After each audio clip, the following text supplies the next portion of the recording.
Welcome to your weekly tarot card reading. My name is Vanessa. I'm from Beyond Your Sun Sign. All you have to do is think of a number between 1 and 3, and I'm going to work my magic on you and let you know what you got going on this week. All right, if you were drawn to the number 1 when I said that, this week, the thing is that you're putting a lot of energy into your partnerships, which is great, but it comes across as anxiety. I was just reading this post and they were saying that their therapist said, anxiety and excitement, there's no difference within our brain when it comes to anxiety and excitement. So you have to just tell yourself that you're not anxious, you're excited. I'm like, okay, I will try that. But a lot of things I'm anxious about, wow, if I was excited about that, okay, I'm excited about that.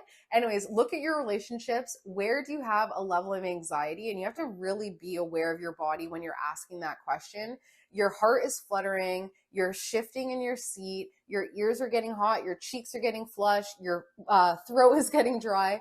That's that anxiety that you just want to tap into and ask, am I excited? What am I excited about? Because this week you're going to see that a lot of your anxiety is to mask, of course, something that we haven't emotionally processed and move on from. So I think the whole point of anxiety is just to keep moving, keep distracting, because we know that when we do finally settle down, we're going to have a good cry. So I say, this is my vote for this week.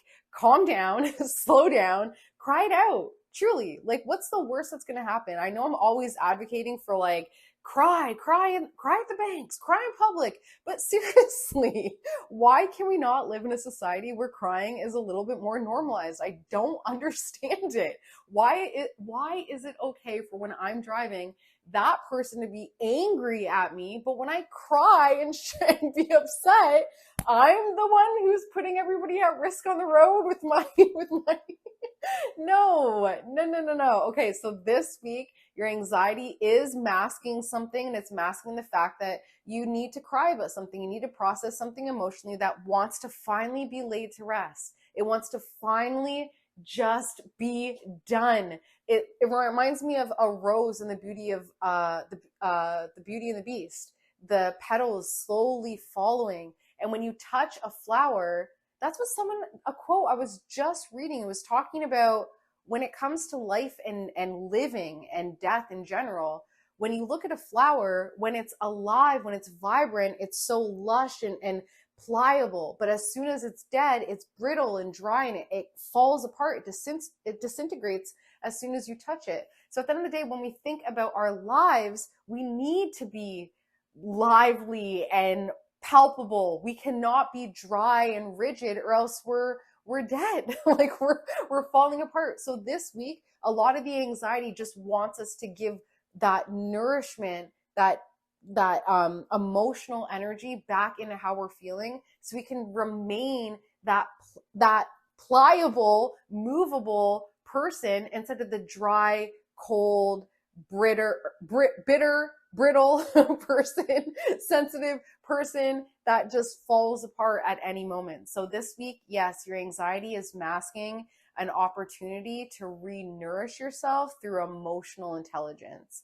All right, if you chose card number 2, I'm so excited to share this card because I've been doing a lot of work on it, because hell yeah, I'm stepping into it. The Emperor card. So the way that the Emperor card is described or defined in the Rider-Waite energy, or in that deck, the way that the Emperor is that a king rules a country, an emperor is the ruler of all those countries. So the emperor rules all the kings that rule all the countries.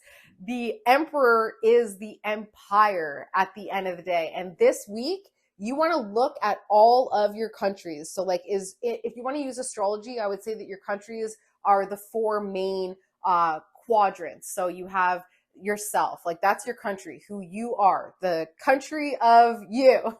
Then you have the country of family. So this is my country of family. This is a family that I created or that I was born into. Then you have the country of your partnerships, your relationships. So your contracts, your marriage. The home and family is not your marriage. So those are different countries. And I know, you know. And also in-laws are not part of that family as well. Okay, so, and then we have at the top, we have our career, our public image, our brand, our reputation. These are our countries that we have control over. We want to find out who the rulers are of each country. Do I rule the self? Does my partner rule my marriage? Do my kids rule my family and my home life? And does my boss rule my career?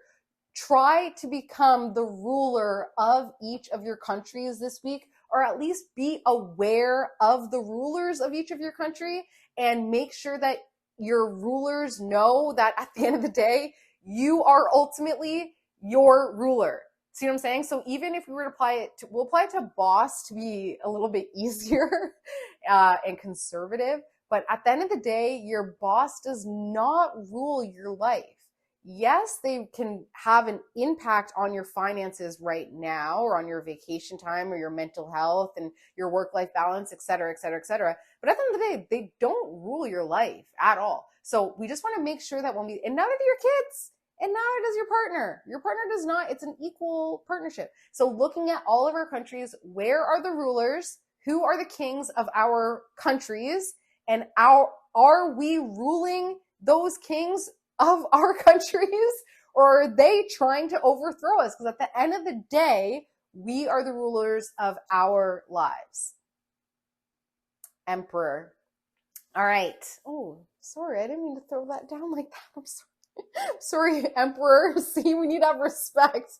All right. If you chose card number 3, I had to push this one a little bit. I don't typically like to push the cards. I try to be very respectful to the energy of the cards, but this one I had to force a little bit. So we had the Hanged Man, and I just needed to ask, like, all right, what is the sacrifice that you're making this week? A bunch of cards came out, and yeah, the sacrifice is when it comes to like the duties and the harmony at home, and just always having to play the game, and the this, that, and this, and this, and that, and there just never being an opportunity to kind of get out of that. It reminds me of tic-tac-toe. The game tic-tac-toe can be infuriating because there's only 3 options. There's no gray, there's no this, that, there's no you, there's really no you cheated. Like it's right here. Tic-tac-toe is very also strategic as well. And some people are great at tic-tac-toe. For me, I always just do the same thing. I put the circle in the middle, right? Comment below. What do you do in tic-tac-toe? What is your first move when you're playing tic-tac-toe? And do you know how the other people you're going to play, if you go here, you just know that they're going to go there? Yeah, are you that person that always goes to the corner? Anyways, the point is that this week you're realizing you've made a lot of sacrifices having to play tic-tac-toe and always making the same decision, and it being a cat's game. And the reason why it's infuriating is because you want an opportunity to be your authentic self and not play tic-tac-toe. You want to play checkers, you want to play chess, you want to play MASH. Like, you don't want to play, you want to play hangman, right? You don't want to play tic-tac-toe. You don't want the X, the O, you want the whole alphabet, because that's who you are. And this authentication is creating more of a balance when it comes to how you're feeling about your achievements. So this week, you're going to realize that you've made a lot of sacrifices playing tic-tac-toe with X's and O's, when you're actually a whole alphabet that has basically been conforming and just trying to find an emotional balance within your achievements of having the whole alphabet by just focusing on your X's and O's. And this can also be your P's and Q's. Big sacrifice, big sacrifice. You got the whole alphabet.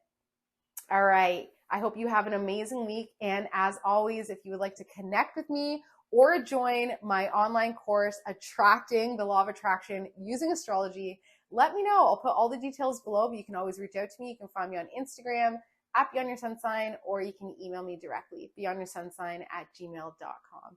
Have an amazing week. See you next week. Bye.